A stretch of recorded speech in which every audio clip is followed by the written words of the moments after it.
时间预留空间，这烟火滚烫人间，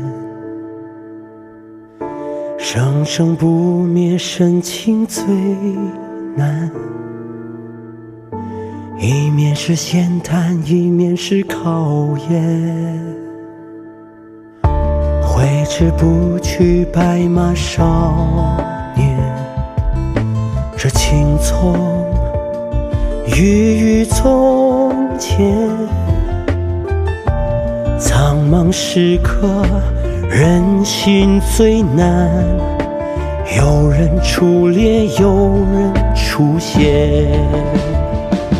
肩并肩向前走，正义使然。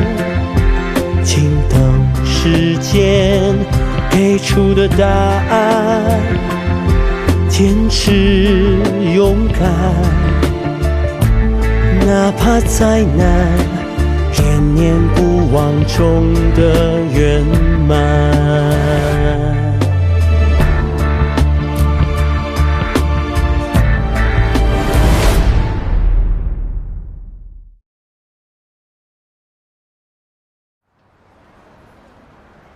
汽轮集团收购永康健身器材厂的案例具有典型意义：一是在收购的时候迅速理清产权归属；二是汽轮集团主动承担并解决了原来遗留的工人欠薪问题。晨光广场开发项目的主要范围是从环山路到长盛村这一带，像永康健身器材厂一样的老旧小型的企业很多，他们技术落后，三角债务多，企业发展受限制大。但是启伦集团这次成功的收购起到了很好的示范作用。晨光广场项目虽然两起两落，但是无论是城市规划部门还是城建部门，以及青港的地产界、金融界和商界，大家都希望这个项目能够尽快的重新启动。它对于青港未来的发展和建设具有标志性的意义。在人大会议上，我们向全体市民做个承诺：晨光广场项目必须上马，必须建好。但是越是这样，越是不能操之过急。这个项目的开发方向依然是政府主导，要充分运用市场手段进行开发。一旦时机成熟，就要进行公开招标。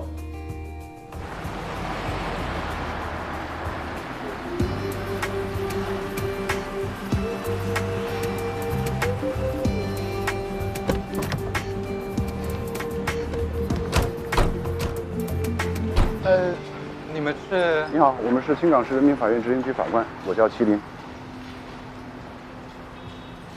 有什么事吗？我们来呢是来找你们了解一下情况。这张报废单上的车辆是不是送到你们这儿来了？哦，是，这辆车我有印象。我们这半年啊，就报废这么辆玛莎拉蒂，撞得还挺严重的。车在哪儿？这我得查一下，你们稍等啊。行，谢谢啊。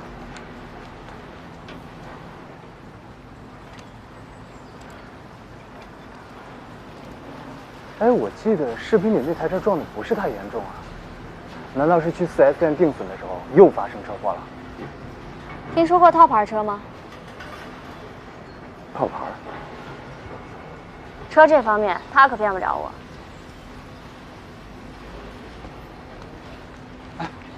我查了，这辆车啊确实在我们这儿，不过已经被拆解了。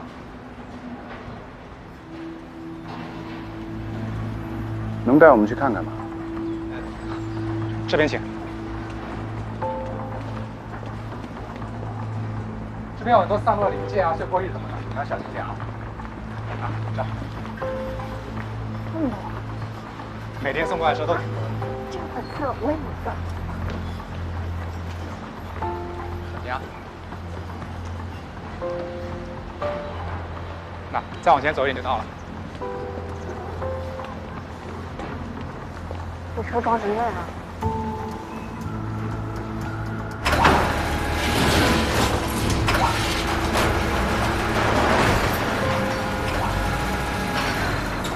你们小心点啊，更高危险，靠边一点。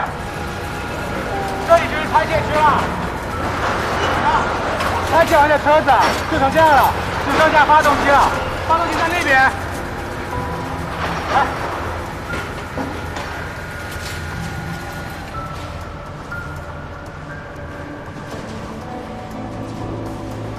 这边。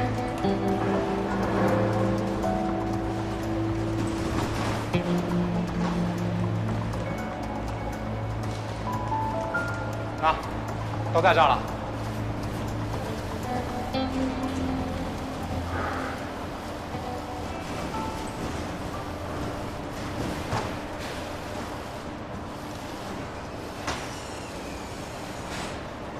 报废单群里都有吧？有。找吧。天意，你负责这片；露露，你负责前面那片。好。去吧。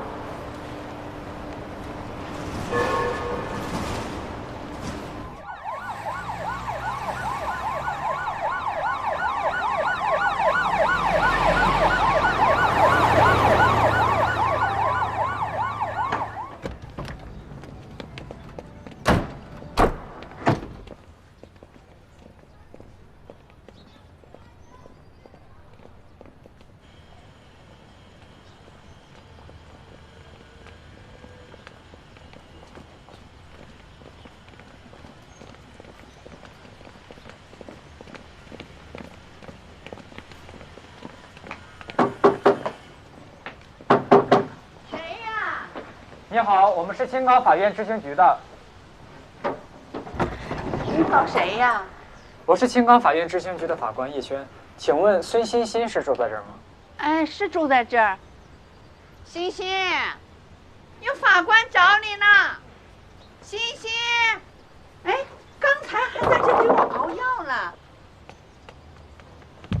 哎呦哎呦，怎么了？这怎么了？怎么了？奶奶，别急，没事。你给我站住！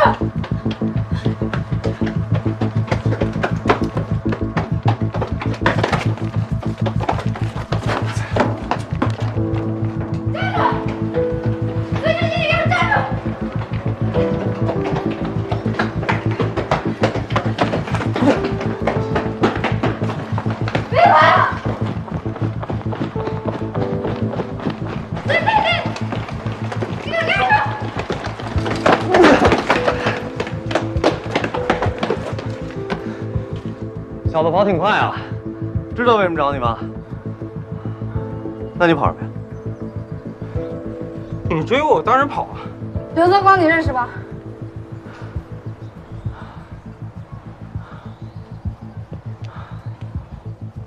没多大事儿啊，别吓着你奶奶。能配合吗？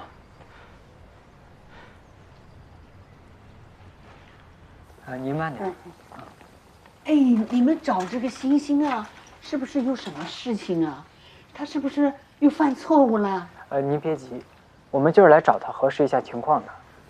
哎呦，法官，欣欣是个好孩子，他可孝顺了。奶奶。哎，欣欣啊，你跑哪去了呀？是不是又做什么坏事了？没有，奶奶，法官他们就是来问问我小光哥的情况，别担心。哦，那就好，那你要配合法官工作哦。陈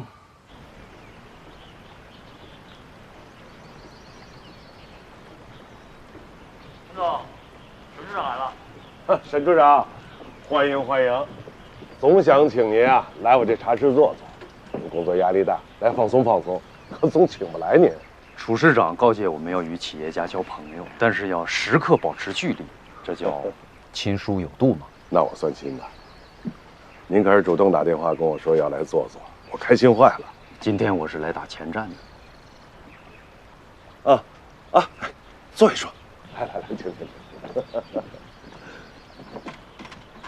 最近呢，市里开了个会，楚市长专门对你们启伦集团进行了表扬。我呢又擅自做主，向楚市长详细的介绍了一下启伦集团在晨光广场这个项目上的准备情况。楚市长是一个工作一竿子捅到底的领导，所以他决定要亲自来你们公司走访调研。真的呀？我问过市政府办公室了，时间定在周4。需要做什么准备吗？我就怕你们准备。你们也知道，楚市长啊，他是一个从基层干起来的领导，出了名的清正廉洁。他不管走到哪儿，饭不吃，酒不喝，谈完工作就走。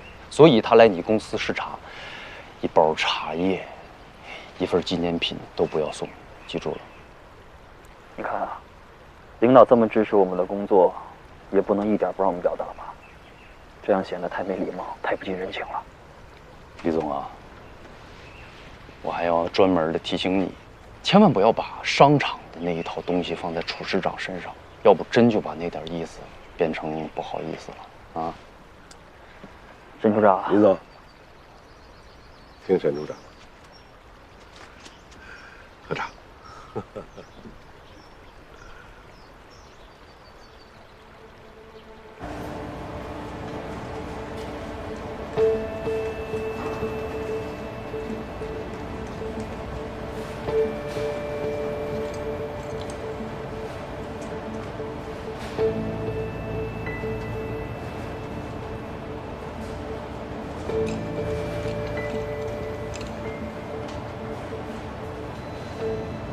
在这儿呢，齐法官。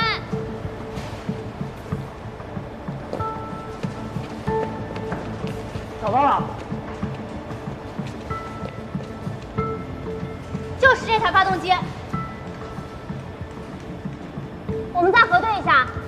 那你说M156C322680。不对，数字不对，322689。第5位是 C 吗？是 D。张天印，你照一下那个号码。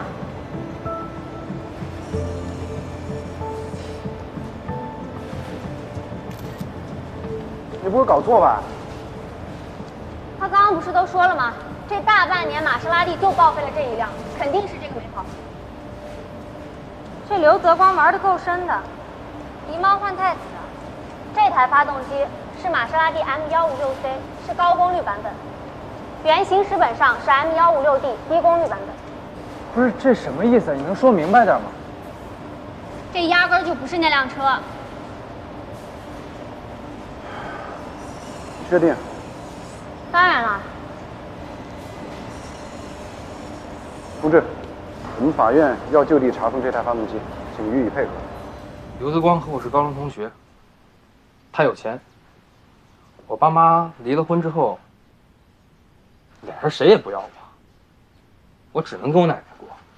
她之前还挺大方的，给过我不少钱。奶奶看病、买药，其实都靠她。但是这半年不行了，说是和他爸爸断绝了父子关系。为什么你要帮他租房子啊？他让我帮他租的，还让我帮他办了新电话卡，说是有人追他，怕被发现。除了帮他租房、办电话卡，你还帮他干过什么？他在我家后院停过一辆没有牌照的报废车，他撞完人之后就把车开走了。什么车？白色的玛莎拉蒂。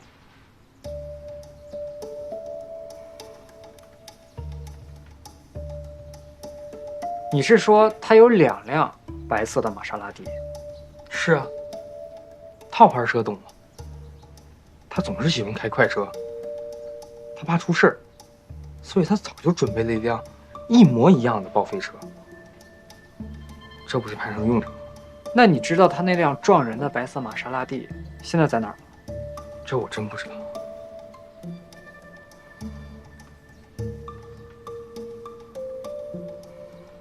仔细想想，你还帮他干过什么？我还帮他转过钱。多少钱？最少的一笔30万，最多的也得有100多万。转给谁了？昌喜商贸的钱达。钱达？他是干什么的？刘泽光说他是做珠宝生意的，他让我转这些钱是为了买珠宝，说是送给他妈妈。可是到底是不是真的，我就不知道了。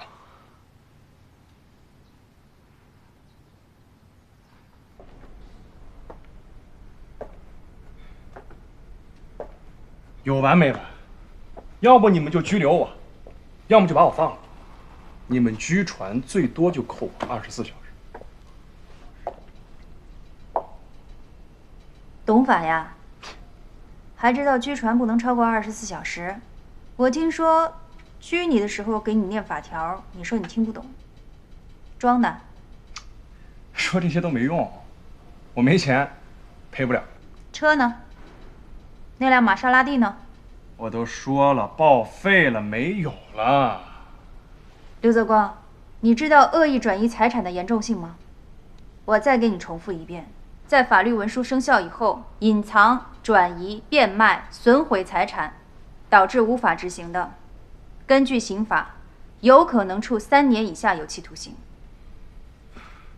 而且，参与赌博，且数额巨大的，罪上加罪。你自己想想会判多少年？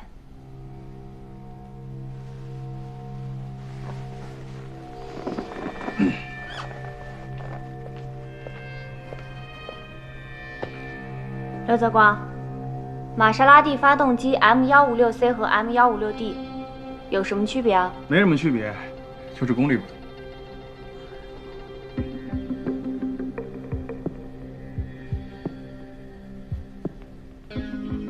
你的那辆玛莎拉蒂发动机是 M156D 型的，没错吧？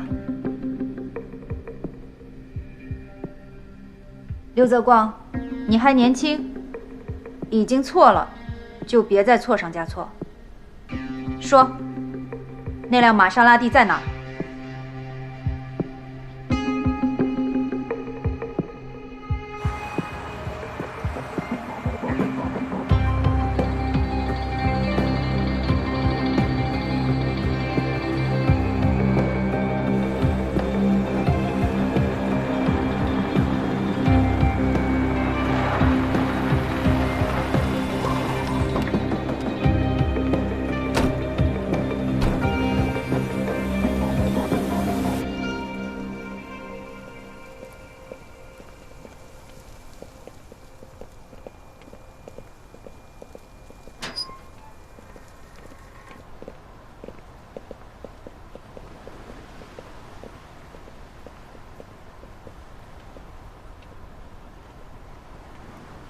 刘总，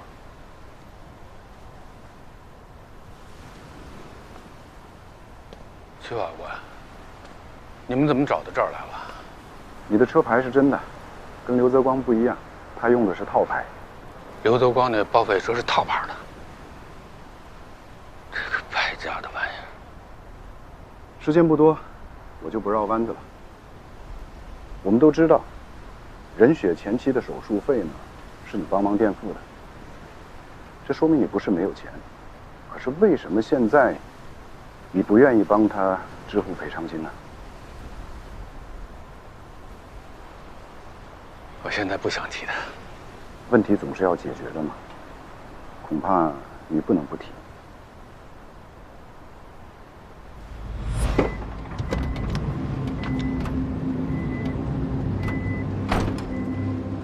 上车！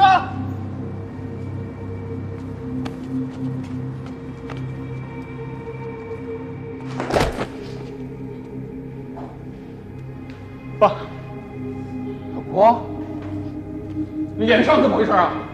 啊！干什么？干什么？你们什么人啊？你脸上伤是他们打的吗？哎啊！刘总，别误会，刘少爷这伤啊，可跟我们一点关系都没有啊，是不是啊，刘少爷？你说话呀！是这样啊，是他呀欠我点钱，看见我们一紧张，腿肚子转筋，摔了一跤，就是这样。放屁！不是你，小光，你欠他们多少钱啊？我说话！我不多不多，100万。怎么回事？爸，你别问了行吗？你把钱给他，要不他得打死我！他敢！你这话怎么说的？我们打你了吗？什么时候打的你？不是刘总，这事儿我得解释一下啊。这叫打！干什么你？这就是啊！你给我住手！我告诉你啊，你要再敢动他，我现在就报警！报，赶紧报！警察来了可不一定帮谁呀。哎呀，刘总，我们也是没办法，遇着老赖了，总得用点非常手段，也不能总被你们有钱人欺负吧。我看这钱啊，赶紧给你儿子还了吧。这么漂亮一小伙，这要是出门天天摔跤，摔坏了可怎么办呢？那是5、6年前的事儿了。当时小光沉迷于网络赌博，而且越陷越深，越赌越大。我被逼得没办法了，替他还了好几百万的赌债。最后，他妈妈把房子都卖了，替他还钱，甚至把我给他买的结婚戒指。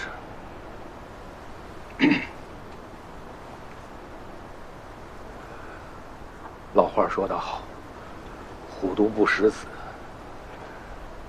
小光是我的亲儿子，可我真是没有办法了，我管不了他呀。这2年呀，可能是老了，一到晚上啊就特别清醒，睡不着觉，瞪着2个眼睛，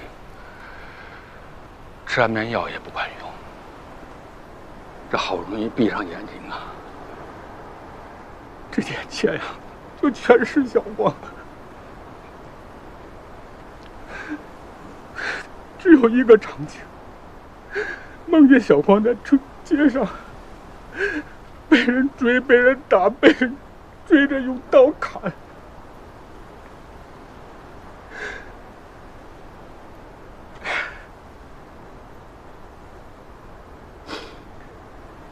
真的，我真的是没有办法了，七法官。我现在只有依靠国家，依靠你们，依靠法院。七法官，今天就算我求求你了，把小光弄进去吧，多判他几年，让他在里面好好待着，好好改造。有国家管着他，有国家教育他，我这下半辈子就安心了。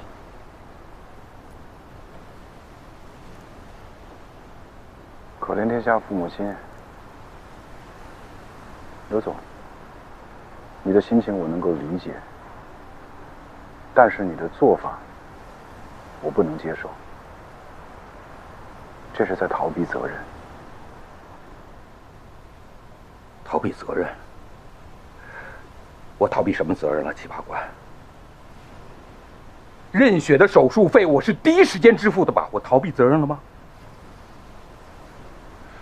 七法官，我今天给你交个底儿，只要你能把小光弄进去，你们法院判决的那个赔偿金，我第一时间支付。我不是在说刘泽光，是你。你在逃避一个做父亲的责任。刘总，你想想，刘泽光是什么时候变成这个样子的？他是一生下来就是这样吗？小光，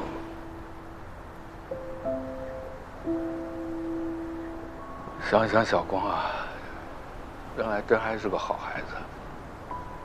那几年啊，我开公司创业，天天忙得不着家。他还挺乖的，只有一个爱好，就是玩电脑游戏。可是谁成想啊，就迷上这网络赌博了呢？好，这样，刘总，咱们就像你所说的，把刘泽光抓起来，关他几年。在你这暂时是眼不见心不烦了，可是你有没有想过，受害者他的治疗要花钱，后期的康复更要花钱，更重要的是，受害者家庭所受到的伤害不是用钱能够弥补得了的。你不能把自己家庭内部的矛盾转嫁到受害者的身上吧？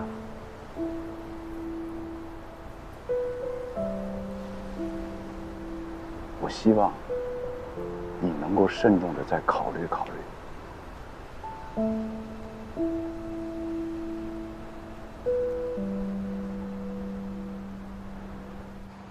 站在这里就可以看到我们青港的全貌。风景不错呀。这个是我的办公室，请。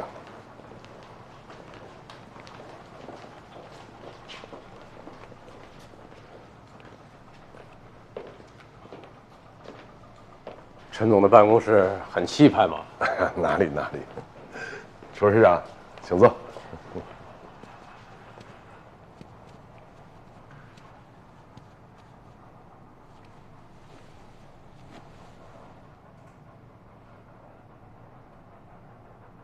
永康健身器材厂这件事情，你们启伦集团起到了很好的示范作用，尤其是妥善解决了工人的欠薪问题。我也希望有更多的企业能够借鉴你们这个经验。无论什么时候，一定要记住，人才是企业的根本。我记住了。您稍等。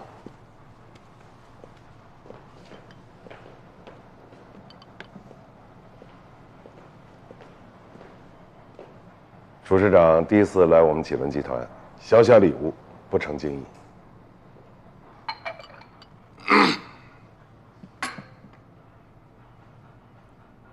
我给楚市长介绍一下，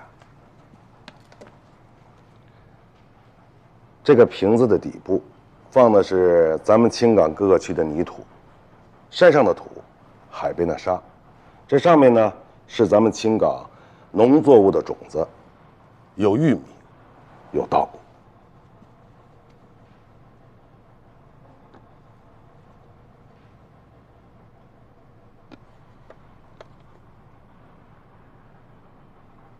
看来这小小的瓶子里装载的是咱们青港的根基啊。楚市长说的太对了，我是青港人，就是这片青港的水土养育了我。启伦集团这些年的发展，最坚实的后盾就是咱们青港的水土、青港的粮。所以啊，我做了这批纪念品，就是时刻提醒自己，不忘初心，热爱青港，建设好我们的家乡。陈总有心了，这个礼物我收下了。谢谢楚市长，请喝茶。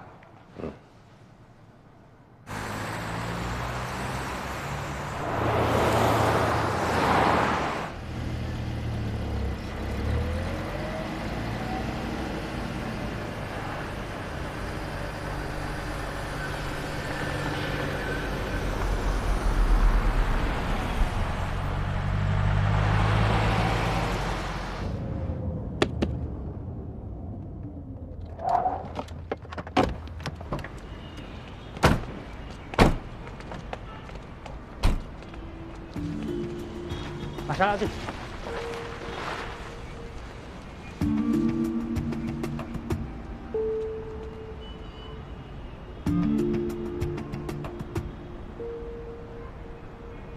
齐法官，就是这辆车。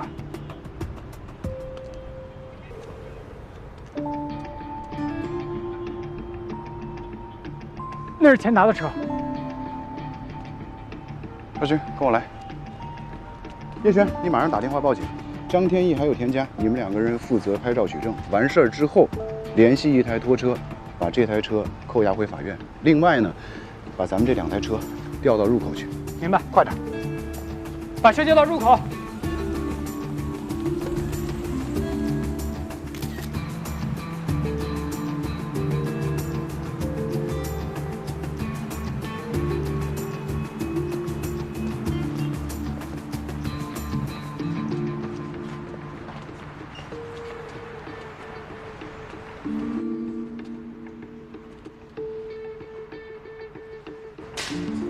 什么玩意儿？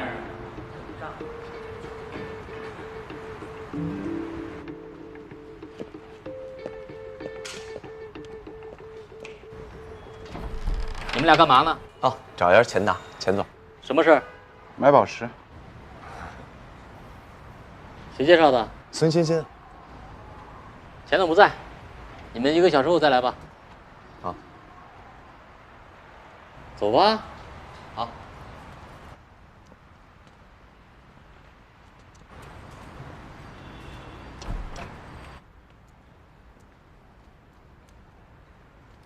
人大概率就在里面，你在这儿守着，我去停车场看看。好，放心。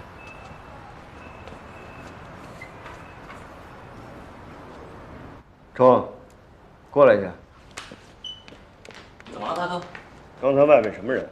啊，一个想买宝石的客人，我已经打发他们走了，让他们1个小时后再来。谁介绍来的？孙欣欣。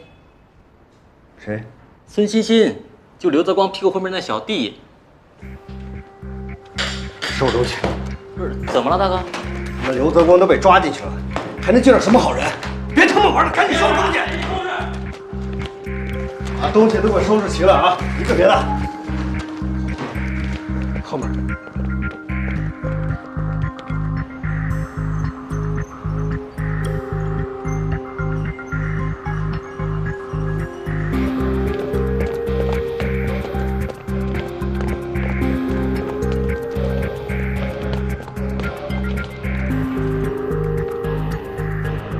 走，走走走。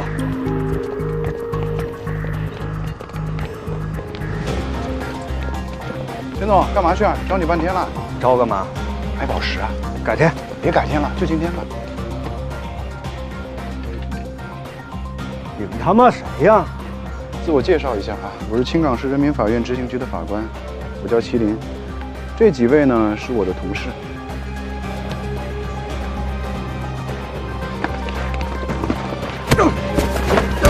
哎，怎么还动手呢？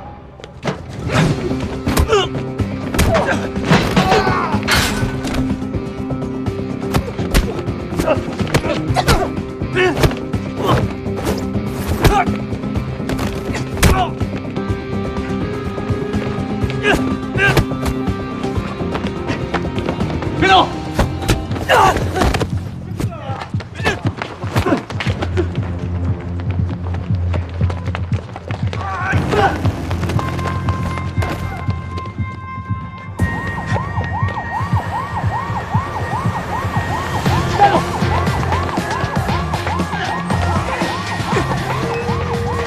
天一，没事吧？啊，没事没事，别动别动别动，这是特痛吗？会骨折了吧？法官打群架呀！这消息要是传出去，让其他部门怎么看咱们执行局啊？哦，执行不了，积极动手啊！回去马上给他们开会啊！凡是参与打架的人，全都给我写检查。什么事儿啊？这是！朱局，您先别发脾气，这事实有出入。有什么出入啊？动没动手？打没打架？楚云，你是庭长，你不管他们，他们是会犯错误的。周局是这样，他们发现钱达等人之后，第一时间就报了警，但是警察还没赶到，这些人就要跑，而且法警也都跟着呢。那您说，他们能不管就让这些人跑了吗？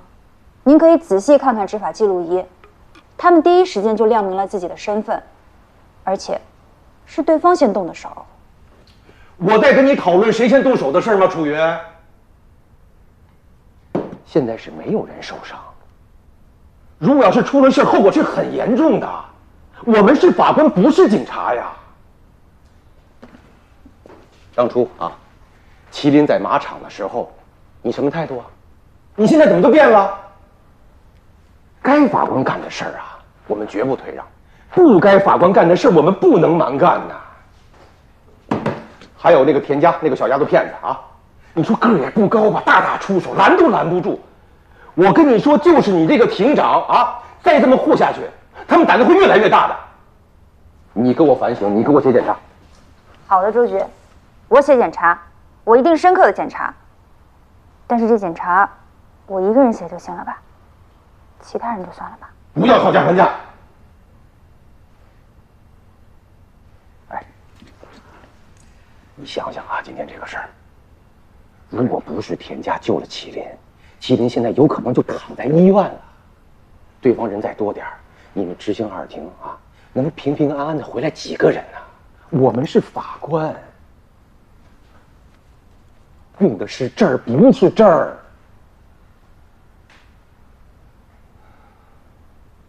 啊！等啊！等，进来，大哥，进来！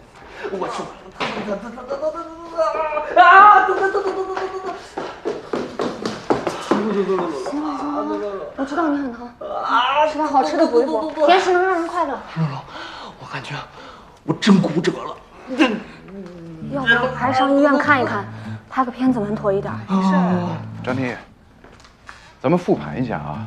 在现场的时候呢，一开始你确确实实是站在前面的，但是一打起来之后，我一回头就找不着你了。你这怎么受的伤啊？齐法官，是这样，我刚开始一直站在你右边，除了你，我是站在最前面的那一个。刚打起来，我这边就听见嗖的一脚，我这边胳膊下意识就碰地，我当时听见咔嚓一声，我感觉我真骨折了。你能打得过谁呀？忙也帮不上，在旁边捣乱干什么？你非站我面前堵着我。我又不是故意的。哎，齐法官，等一下，我咨询你一下啊，我这要是真骨折了，自己人打的，算工伤吗？恐怕还真不能算。啊！哎呀，走，救我！救我！拍个片吧，走，我不行了啊！等，我再叫，我再叫试试。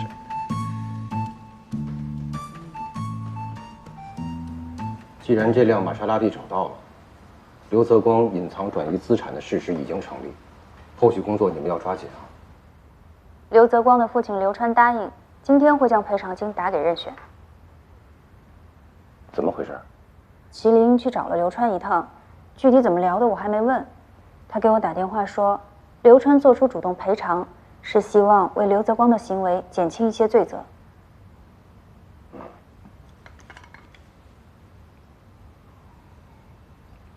张天一伤怎么样？啊，不严重，就是碰了一下，皮外伤。检查你要写，要深刻。我知道。其他人就算了啊，下不为例啊。谢谢周局。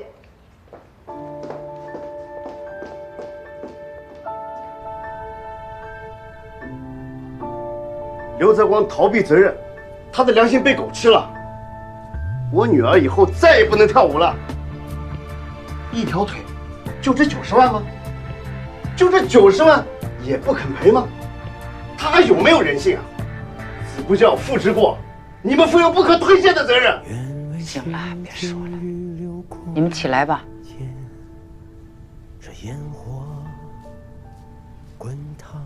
您刚才说的那些话呀，我都接受。是我儿子给你们一家人带来了巨大的痛苦，对不起。对不起，你们回去吧。法院判的赔偿你们也赔了，可是我绝对不会说个谢字。现在我们就算两清了。我知道，钱不能解决一切问题，但是除了法院判决赔偿的部分，我承诺，将来啊，严雪有任何需要，随时来找我，我一定尽力而为。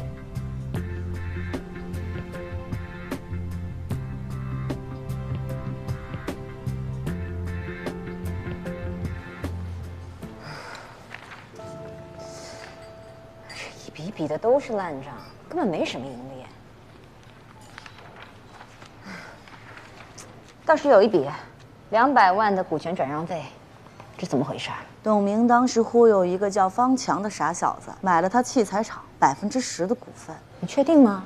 确定啊，他这破厂子只盈利了这么一回，后来2个人还闹了好几次别扭，具体怎么解决的我不太清楚。但这个股权应该还在方强手里。那你现在能找到这个方强吗？好像有他微信吧？不是，你找他干嘛呀？这破厂子的股份还有价值啊？哼，这个董明啊，歪打正着的，还算做对了一件事。我们一定得把股份拿回来，这是我们的入场券。给他打。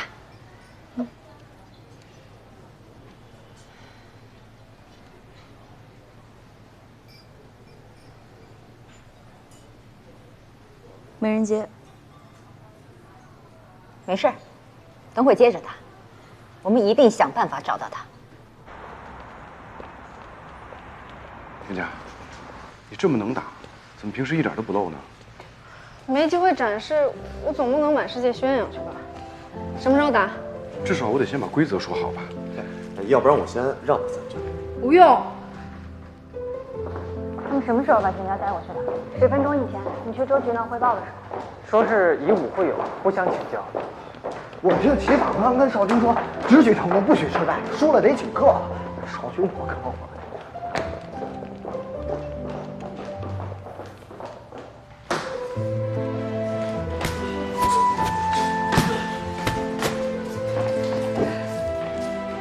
你跟田家不是同学吗？他什么水平？全省大学生自由搏击女子组拿过亚军。这么猛？他平时看上去挺柔弱的呀。他柔弱，我这身上全是他打的伤。这也太暴力了，怎么从来没听你说过？我一个大老爷们，我好意思说？再说了，他不让我说，我也不敢。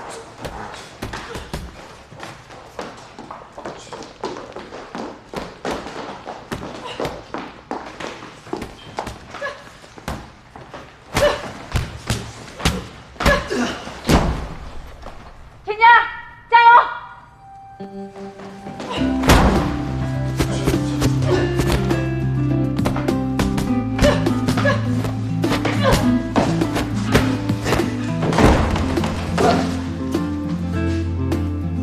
没事吧？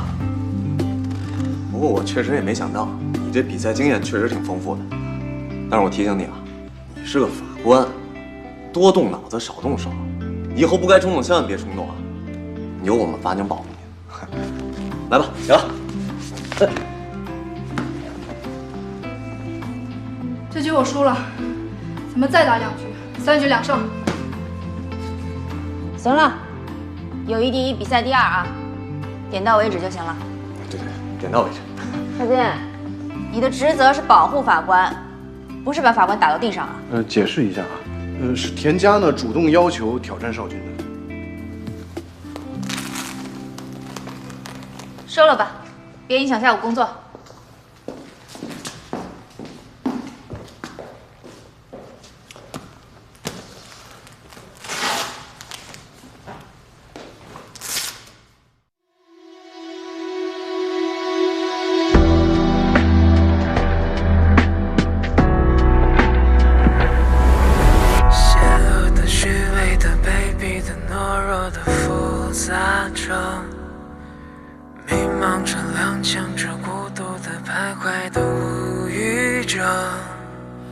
伦理的、道德的、消失的、寂寞的蔓延着，久违的、失语的、热闹的、不安的憧憬着，落水的、抢救的、奖励的、无力的躲避着，逃跑的、安静着、吵闹着、混沌着、崩溃着，阴暗的、黑暗的破坏着，都无力面对。勇敢的、坚定的、坚毅的、守护的人啊，奋力的、无畏的、坚韧的，摆着不挠，照亮你。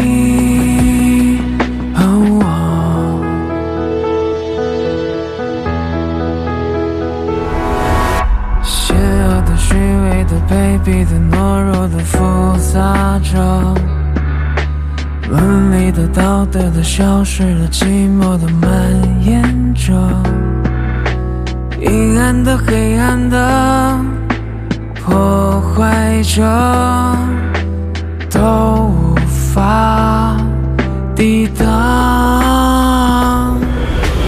勇敢的、坚定的、高尚的、守护的人啊，